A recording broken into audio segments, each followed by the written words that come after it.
Ready? Here we go.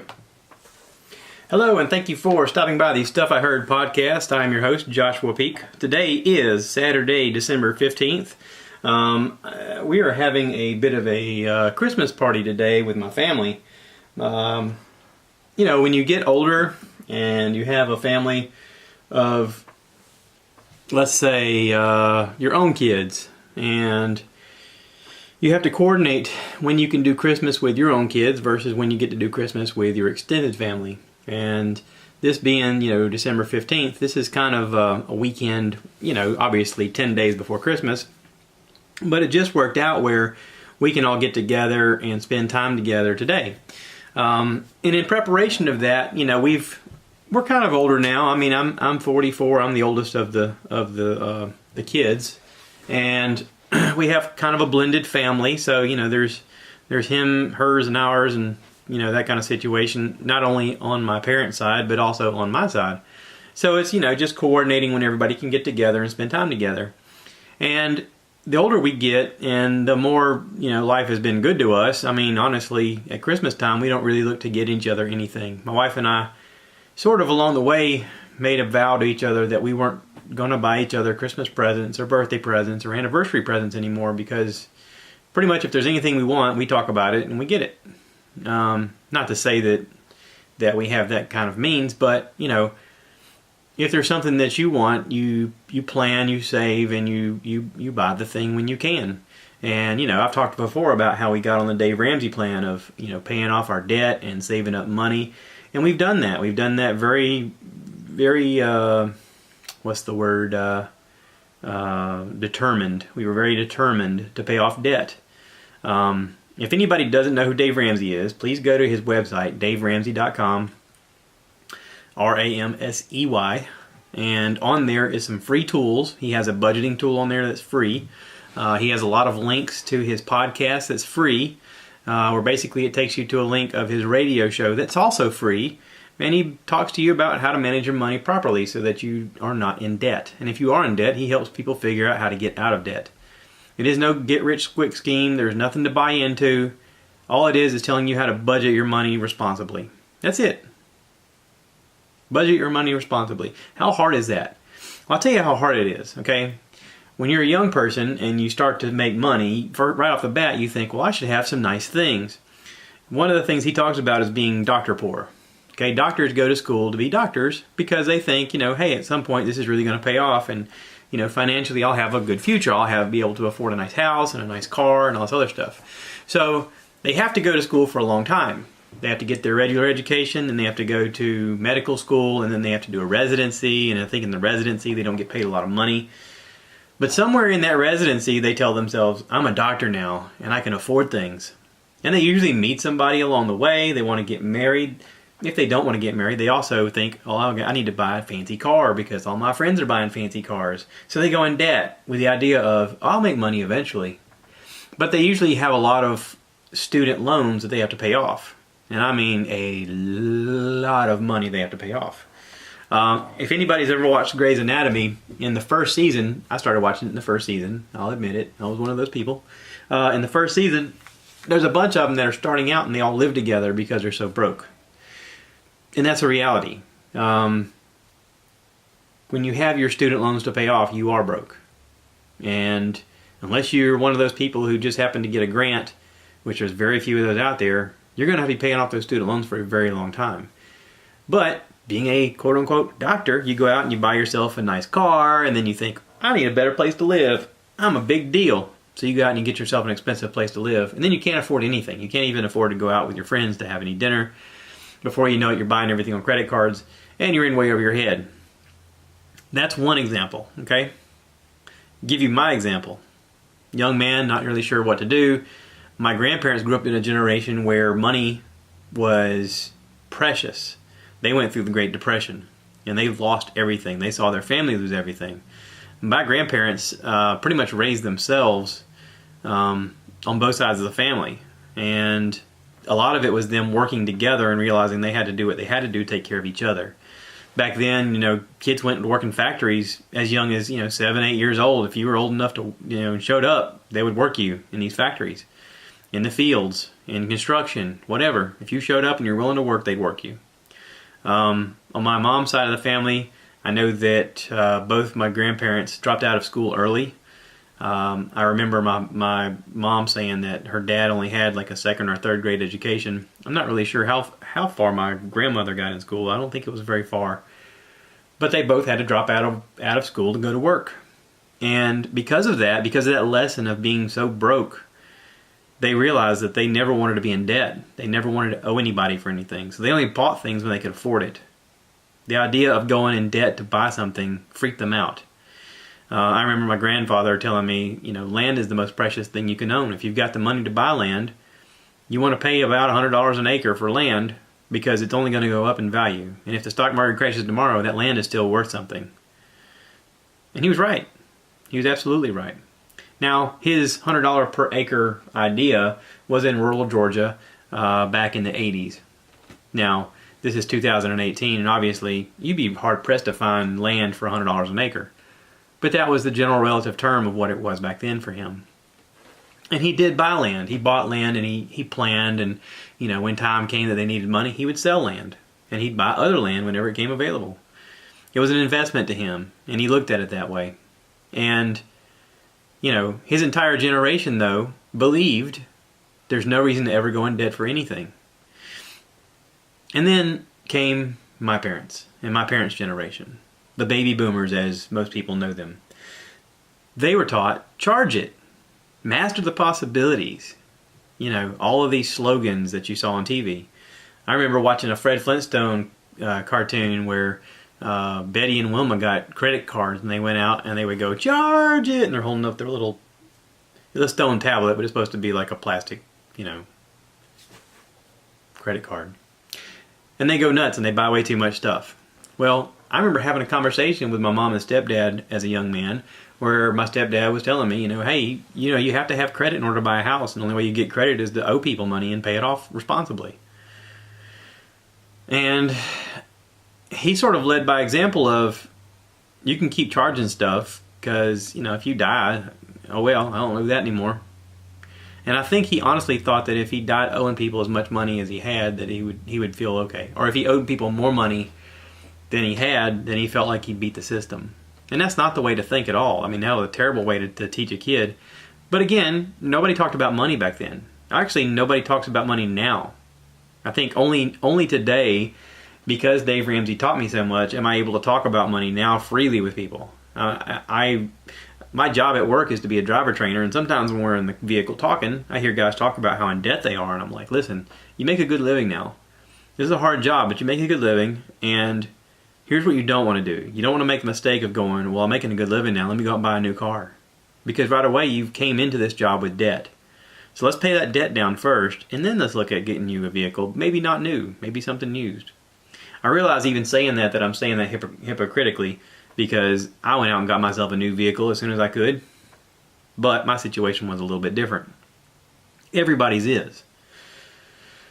But there's the bigger thought of, if you're in this plan, it's not something you gotta be like, I'm drinking the Kool-Aid, I'm wearing the patch, I'm in the Dave Ramsey plan. But it becomes that way. When you start paying off your debt and you start getting excited about your next paycheck just so you can pay people off, it really becomes almost like a cult. Almost like I can't wait to tell other people about this because now I have more of my money. Whenever I get paid, I have more money with me. I have never been excited about money until I started paying stuff off. When I was younger, I used to think that, well, I'm just going to be in debt forever. When I got out of the Marine Corps in 98, I started working for Budweiser, and back then, the first year I was there, I made $42,000, and every year after that, I made less. I was there 7 years, I think out of loyalty more than anything else. But the last year I was there, I was making less than $30,000 a year. And it wasn't because I was doing less, it was because they paid you crappy. Our local distributorship here was owned by a group who believed that if they changed the way you got paid every year and told you it was in the best benefits, it was not in your benefit, it was in their benefit. And they were just hoping to God you were too stupid to put the pieces together and that you were too loyal that you wouldn't leave. Because they could get more work out of you and pay you less money. Well, everybody leaves. The people that are there now, the only ones who stayed around are the people who are in upper level management with health problems and they know they can't do anything but what they're doing. Everybody else leaves. If they're healthy enough, we've had supervisors leave them and come to work where I work to drive a truck again because they realize, hey, this is all fun and good, but this doesn't pay my bills, and I got to have something better. And I feel sorry for the people who run that place because it's not run properly. It's not run in the idea of retaining employees. If anything, it's a training ground for them to have a better job. And they're never going to get that. They're never going to understand that. But I was happy to have the experience, and I was happy to move away from there and move on with my life and get better jobs. You know, and it takes having a job like that to make you appreciate a job like I have, which is very physical, very hard. But you appreciate the fact that even though you're doing this hard job, you're getting paid for it. You're getting paid compensation for what you're doing. I get a lot of guys that are young that come to work for us, and they complain about, you know, how hard the job is. And I'm thinking, yeah, but you're too young to even know what hard work is. This is your first taste of hard work. You don't know how to measure it as to realize what a blessing it is to have this opportunity. There's nothing out there that's just going to hand you money. You have to earn it, especially in a job that's a physical job. You know, if you were one of these, you know, guys who played the stock market and you were like, oh, I get paid for what I know and I'm real smart and, you know, all I got to do is exercise my brain power and I get paid. Well, good for you. Good for you. Let me know how that works out. Because I don't know. I'm a blue collar person. I work hard for what I do. And the guys that I work with, there's no animosity between us. There is no, you know, oh, he's so-and-so's favorite. No. You get paid for your cases and miles, and if you roll more than I do, then you get paid more than I do, and God bless you. Good for you. I can't believe that you can do that on a daily basis, but good for you.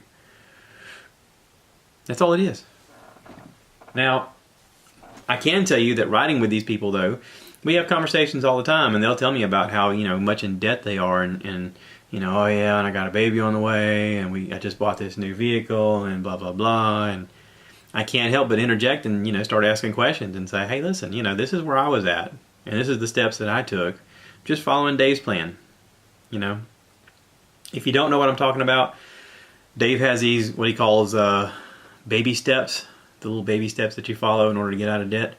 You know, one of them is saving up, you know, start off just saving $1,000 and put in savings just in case something happens, like you get a flat tire or need a new battery or a heat pump goes out and you got to hire somebody to come fix it, okay? Then he's talking about, you know, all right, now set up your bills and whatever you owe, pay everybody the minimum except for the one that's the smallest, and focus all of your budget money, because you have to follow a budget. Be honest. You and your spouse have to sit down, if you're married, you and your spouse have to sit down and talk about your money and say, all right, this is how much money our bills cost, and this is how much money we have left over.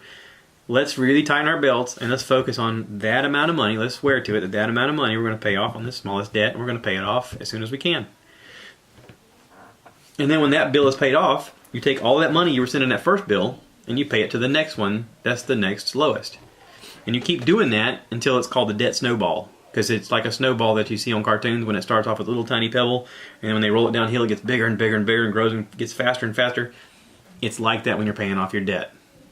You start getting excited about payday just because you're like, oh, I can't wait to pay off that bill. We get to pay off that bill.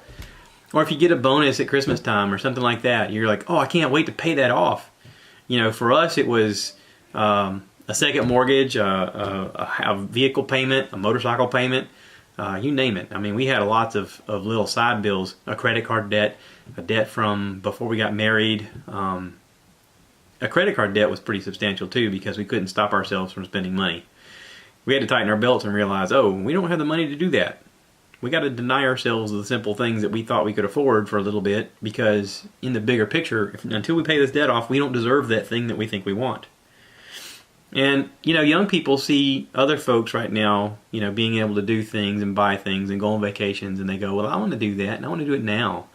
And they go out and they spend a bunch of money that they don't have because they think it's going to make everything better. And it's not. It just gets them further in debt, makes them more upset, makes them have to be in debt longer. It just further binds them to a future that's hard to dig out of. You know, it's sort of like eating, okay? When you're a kid, you eat whatever's handed to you, and you pick and choose what you're going to eat, but you pretty much eat what everybody hands you. Then you become an adult and you're like, oh, I can just eat candy all the time if I want to. Well, yeah, you can, but you're going to feel really sick afterwards. And you're probably going to get really, really large. And at a certain point you go, oh, I need to lose some weight. Let me hit the gym. Let me start eating better. And it's sort of like playing catch up. You start realizing, oh, I've damaged myself and now I have to dig myself out of this. Debt is the same way. If you get yourself in debt enough, it is like, a mountain that you have to climb. And it's not easy. And there's not like there's a lot of people standing around going, oh, I can help you. Here, all you got to do is this. Well, I'm telling you on this podcast right now, all you got to do is go to DaveRamsey.com, look at his website, listen to his podcast, listen to his radio show. If you want, you can buy his book. It's Christmas time. I bet his book right now is on sale for like $5. I bought his book for $5. I bought the audio book for $5. I listened to that while I was going down the road, and I was like, oh, cool. I'm already doing a lot of these things. That's really awesome. I do have to give a shout out to a guy named Austin Parks. I worked with Austin at Coke and at Budweiser and at the current company I'm with. And he was the guy that kind of led me to this discovery. He was the guy that had that discussion with me one morning when I was sitting around all sad in my own little face. And he was like, what's going on? And I was like, I feel like I'm working myself to death and I'm so broke. And he was like, if you don't mind me asking, what's going on? So I told him, and he was like, he had just done some seminar that they had at church where they were talking about Dave Ramsey, and he went through this money management class, and he was like, oh, well, hey, this is all you got to do. He kind of told me the parameters, and he told me, he said, go check this guy out online. Well, I had a friend named David Bovair back in the day. We used to call him Frenchie because his last name was Bovair, and a lot of people couldn't pronounce it.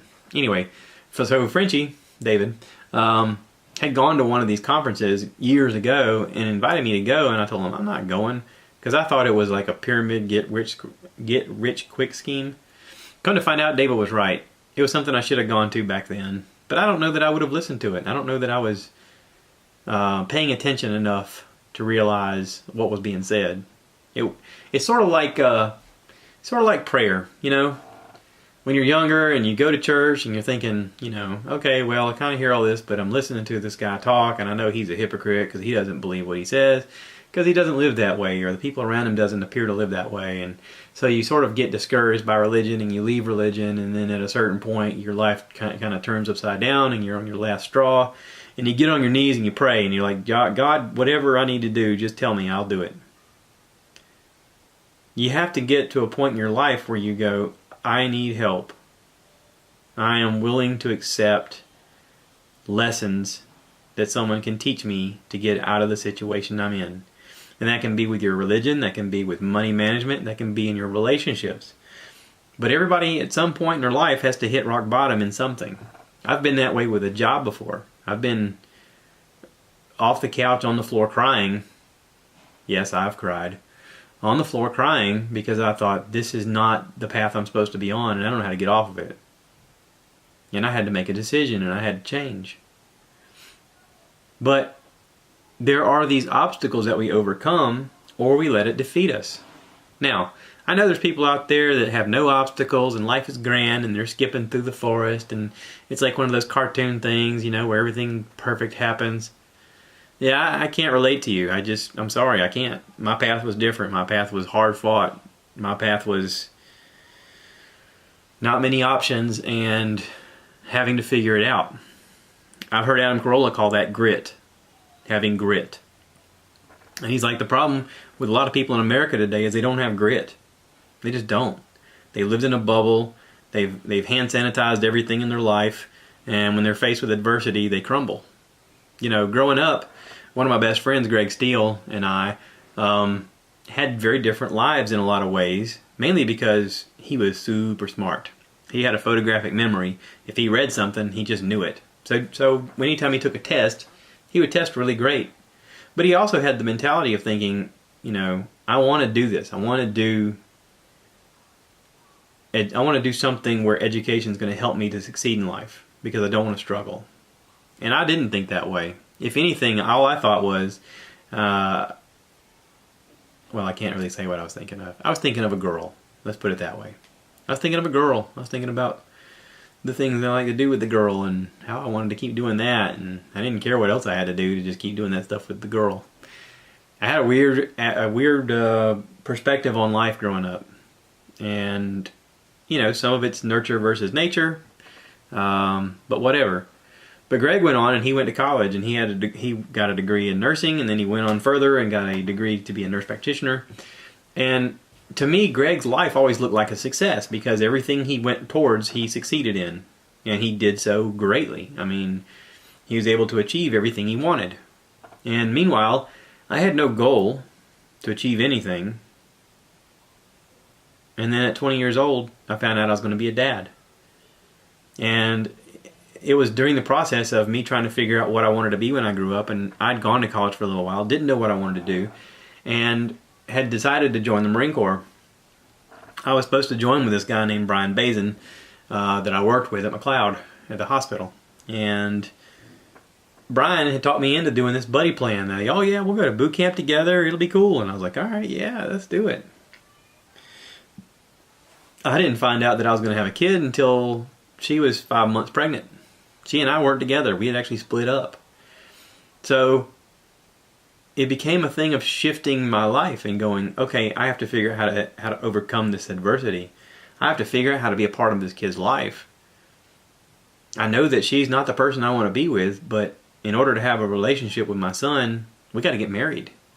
But it was a situation where, she was covered under her dad's insurance because he was in the military and he had passed away. And so under the insurance things, everything was taken care of until she got married. So we had decided, I'll go to boot camp, I'll take out a loan, I'll take care of you while you're at the apartment, and when I get out of boot camp, we'll get married because I'll have insurance then. And we'll start a life together because I'm going to have a son, and I'm going to do what I have to do. My life became full of situations where I said, I'll do what I have to do. It's obligation, it's the follow through. A lot of people don't have the follow through, but I followed through. I followed through with every bit of it. And not a lot of it was due to what I wanted, but because of what I had to do. If growing up in my family taught me nothing, it was that you don't shirk away from your responsibilities. You do what you have to do, because that's important, especially when a kid's involved. So growing up, I still looked at my buddy Greg as having such a successful life because I was looking at what he was able to do with his education and with his career.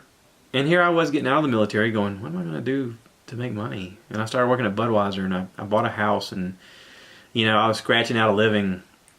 At a certain point, I became a single parent, and for 3 years, the kids stayed with me 90% of the time. And I took them to basketball practice and soccer practice and tennis and Cub Scouts, and I had help from my mom and help from my brother, but still it was me all the time. And I didn't have time for myself. I didn't have time to figure out what to do next. I didn't really know what I was supposed to do. But to my buddy Greg, looking at me, he said, I admire you because you figured out how to do things. Whenever adversity would hit you, instead of crumbling, you always said, all right, well, let's figure it out. And my life has kind of turned into that over the years. Obviously, I've gotten remarried. We've been married now almost 14 years. We've raised 3 kids together. We have a grandson now. Matter of fact, if you hear anything in the background, that's my grandson playing with stuff in the living room. I can hear him tossing toys. Him and his Gigi are playing together. But, my life has turned into let's figure it out. Even if you watch my YouTube page, you'll see on there that I have a lot of videos where I'm just figuring out how to do things. I make videos sometimes where I go, hey, I've never fixed this before. Does anybody have any answers? And people click on it all the time and go, I thought this was going to help. And I was like, no, this is my question video. I actually have people subscribing to me. Right now, I looked at it today, and there's a notification on YouTube that says, on December 13th and 14th of 2018, you may see a noticeable decrease in your subscriber count as we remove spam from your channel. Okay, that's kind of scary, because I thought, oh no, I've only got like 2,600 subscribers. Well, guess what? I didn't lose any. I still have 2,680 subscribers as of today. Apparently, I don't have any spam people following me. So, thank you. Thank you to everybody who is watching my YouTube channel. I'm trying to make good content all the time. I'm at a lack of time. You know what I mean? I have time to do the podcast. I'll be honest, this podcast has made it so that I'm at least putting out 2 videos a week because I do a video component of this. I put on YouTube. Hi, everybody who's watching. But in the process also of living my life and, you know, taking care of things around here, I still try to make videos once in a while of doing things. Now, I'll be honest, some of it's turned into cooking videos, some of it's turned into fix-it videos. I did put out a lot of content when my dad came to visit and we built the back porch, mainly because he and I were running cameras, but I didn't really run a camera as much as he did. About once a day I would remember to turn it on and go, oh yeah, this is what we did today. But I didn't really set up a camera, and I didn't really handle it like a YouTuber would, like a professional YouTuber would. I sort of did it as though it's, you know, one of those side thoughts. And I'll be honest, it is a side thought. Because that's how life works. When I was on vacation, though, in Disney, I did put some thought into it. And I thought, hey, we need to record what we're doing today. Because people want to see this kind of stuff. They want to see, you know, hotel options and where you can stay and different places you can go eat and what's available. And, oh, look, you know, it's Food and Wine Festival. And we can look at this and we can look at that. And, oh, this is great. So I did a little bit of that. But, you know, I watch people who inspire me, like Casey Neistat and Dan Mace, and, you know, I look at their professional editing and the thought that goes into them recording, and I go, wow, that's incredible. How'd they do this and how they do that? And when did they find time to do this? And then it dawns on me, oh, this is their job. Like, this is what they do every day. Like, instead of going to work and putting in, you know, for example, I put in 65 hours this last week. Instead of doing that, they spend that time making videos and thinking about shots and getting the shots in and editing, and I just don't have that time. Maybe one day I'll get to that point. But that's kind of, you know, that's sort of the creator process. Is if you're not creating, who is? And I would say that the most responsible thing I've done with this creation process is putting out a podcast twice a week. I hope you guys appreciate it. I know that I've put out there many times that if anybody wants to come on and talk about something, I can talk about anything. I mean, I know this is the Stuff I Heard podcast, and people are like, yeah, but I don't really know about that too much. It doesn't matter. Tell me what you've heard. We'll have a discussion about it. A discussion is great. It is Christmas time and people are getting together, and I'd love to have a session where my brother could get together with me and talk freely about a couple of things. I'd love to just, instead of us talking about the keto diet or about, you know, sports or whatever, I'd like to get weird with my brother and talk about some really weird stuff. Kind of like the episode with me and my sister, Brandy. If you haven't heard it, go back and check that out. It's pretty good. Actually, I texted her and asked her if she wanted to be on the podcast, and she was like, sure, what do you want to talk about? And the way my stupid brain works is I just instantly blurted out like I don't know, 7 or 8 topics off the top of my head that were totally absurd and had nothing to do with each other. And she was like, I am totally in. And she was. So I'd like to do a podcast with her again. I'd like to catch up. I'd like to do another one with my mom. I'd like to do one with my stepdad. I don't know that he would actually talk though. I think he's shy. He's lived a very interesting life though, and I think it'd be really cool to get him to talk about it on a podcast. But I don't know how it would come across. I don't know. We've been working on him. He's been in the family now about 20 years, 20 plus years, and we've been working on him a little bit each year to get him to open up more. He's getting better about it. I'm pretty proud of him. So I would like to talk about a frying pan. I know this is nobody gives a crap, but I bought this frying pan at TJ Maxx the other day, and I have never been at TJ Maxx. Well, I'll take that back. I've been at TJ Maxx once before. Hang on, let me reset my camera here. My camera 3 minutes. And I have to reset it every once in a while. I went to TJ Maxx looking around for Christmas ideas, you know, because it's Christmas time. And I thought, you know, hey, I wonder what they got in here. And people have told me that it's like stuff that's maybe different places have bought too many of, and they're selling off their extras through TJ Maxx at like a discount or whatever. And I thought, hey, I can look around and see what they got. And I came across a frying pan. And I've seen these frying pans on TV, these commercials where it's like the inside of it is not, it's not stainless, and it's not the, what you call it, the non-stick gray crap inside of it. And it's not one of those new porcelain ones, which I don't really know how that works. This one's, it says stone. It says it's a stoneware type frying pan. The inside of it is made of stone. But there's always, this commercial about how nothing sticks to it. And they're like cooking cheese on it and milk and nothing sticks to it. And I was like, I'm suspicious. Anytime there's advertising like that, I go, is this real or is this a bunch of hooey? And I just kind of, turn my nose up at it and like, I don't know. Well, I was in TJ Maxx and there was this 10-inch frying pan. And it was like $12.99, I think. And I'd seen it at Walmart, a very similar looking one that was like $20. And I thought, well, hey, $12.99 is way better than $20. Let me get one and see how it works. And I got to tell you, I've been using it now for a couple of weeks, and it is my best frying pan that I have. Nothing sticks to it. Cleanup is easy. I mean, nothing sticks to it. I cooked eggs today with some heavy cream and some cheese. Nothing sticks to it. Nothing. I cooked some sausages in there. Normally, if I cook sausages in my stainless steel frying pan, the sausage skin sticks to it because it's got sugars, I guess, in the skin, and it's fatty. But I cooked them in this frying pan here, and nothing stuck to it. So I don't know that there's a certain brand that you got to have. The name on this one, the bottom of it says Lumenflon. It says it's from Italy. I've tried looking them up on the internet. They have one YouTube video talking about their company, but they don't show this frying pan in particular. Looking online, I can't find any. If anybody can find any, send me a link. I'm looking for the stone ones. I'd like to get one for my mother-in-law. She never listens to this, but I'd like to get one for my mother-in-law because, she does a lot of cooking, and I'm really impressed with this thing and how it doesn't stick. I got a 10-inch one, and I'd like to have a bigger one, either 12 or a 14, and I'd like to get a second one for her. I think she would really dig it. But anyway, if anybody sees that stuff online, send me a link, because I'm looking to purchase some more. I can go back to TJ Maxx and see if they have any more. The one I bought was the only one on the shelf, and I'm not real confident they're going to have any more.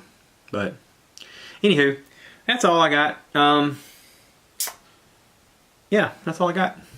Hey, I would like to tell you, this is weird. I don't have any special promo codes or any special company that I do any business with, but I did business through a promo code recently, and I'm really happy with it. So I kind of want to talk about it. I hope this is okay. I don't know if it's going to get me in trouble with anybody or whatever. But everybody's heard about this company called Omaha Steaks. I know that people have talked about them, through the internet or through commercials or through podcasting. They have commercials. And I listened to Bert Kreischer's podcast, the Bertcast. See, y'all didn't think I was going to talk about Bert this episode. Listen to Bert's podcast, and he was talking about some special that they have through the Bertcast, where you get all this meat. It's like 32 pieces of whatever. I forget what all that comes in it, but it's like steaks and hamburgers and hot dogs and pork cutlets and chicken, and I mean, it's all kinds of stuff for like $49. If all you have to do is go on the Omaha Steaks website, I think it's actually just omahasteaks.com, and in the search bar type in Bertcast, and there's a holiday special in there for Christmas. It's like $49. Comes with all kinds of goodies. Well, I sent a package of that to my dad and Trish, and I really hope they enjoy it, because I thought it would be really cool that like all of a sudden you have meat show up at your door and you're like, this is for me? Oh my. When I was younger, I got invited to go to an Amway convention. I know you're thinking, Amway, what is that? Amway was this sort of, to me it was a pyramid scheme type business where you get a bunch of people recruited to buy stuff that's made through this company, and supposedly you cut out the middleman, and they claim that their product was better than everybody else's, and it's not really. I mean, it's not really. People who are buying into it are buying into it because they're hoping to make money. And they're hoping if they convince other people to buy into it, it'll keep making money. I'm sure that some of their products are great. I just never had any great experience with it. But I was also very broke at the time, and I was willing to do anything to try and figure out how to get ahead. Anyway, in this one meeting I went to, this guy got up there who's a multimillionaire through the company. Coincidence. And he talked about, wouldn't it be great if you could go to your freezer and you had endless amounts of steaks in there? Like anytime you wanted to, you could just go in this magic freezer and open it up and you had steaks. Like, oh, we got steaks tonight. Oh, we have steaks tonight. Oh, hey, you want some steaks? Here's some steaks. You could just give steaks away for free, and it wouldn't bother you at all. You just had steaks. And I forget the whole reason of his message. It was something about, well, you can do that if you just follow these simple steps.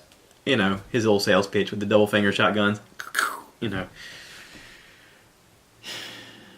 But what if you could have steaks in your freezer all the time? What if that was just part of your life? Well, I thought about that. I thought about my dad and Trish, and I thought, hey, they're on a fixed income. What if I just send them a bunch of Omaha steaks? I think that'd be really awesome. I mean, I'll be honest. If that showed up at my door, I'd be like, for me? Oh my. I was like, what would I be excited about if I got as a present? So anyway, go check it out online. They have a bunch of different specials. I've heard Bert talk about there's some bison steaks on there he says he loves. I've had bison before when I went out west, but I've never had a bison steak. I'm kind of interested to try it. But anywho, check it out. You might find something you like. You might have a dad or a step parent or a kid that's far from home, and you go, I really want to send him something, but I don't want to just send him money. I want to send him something cool.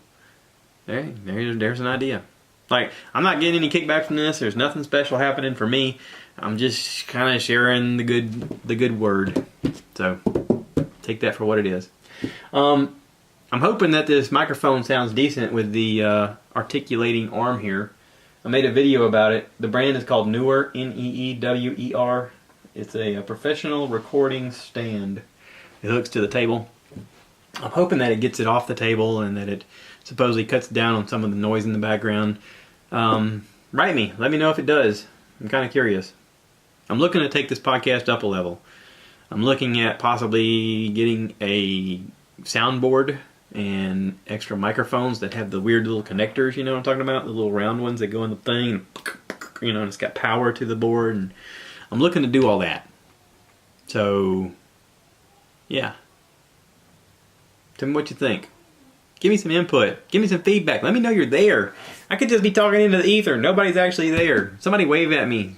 I know Big Daddy's going to do it, and so is Byron. But, speak up. Give me ideas. Okay, I'm going to stop talking now. We've been about 37 minutes. Y'all have a Merry Christmas, and I'll keep saying Merry Christmas until we're done, all the way up until Christmas. Because, let's face it, Christmas is on a Tuesday, and I can record on Christmas Day. Oh my. I might even sing. Would I get in trouble for singing on Christmas Day? It's my podcast. I don't think any of that stuff is copywritten. That's kind of a weird question. Is Jingle Bells copywritten? Is Silent Night copywritten? Oh Holy Night, is that copywritten? I don't know. A lot of people seem to do it on the radio. Anyway, that's it. I'm going to shut this off. Y'all have a great day, and thanks for listening, and please tell your friends, subscribe, rate, review, all that good stuff. Bye now.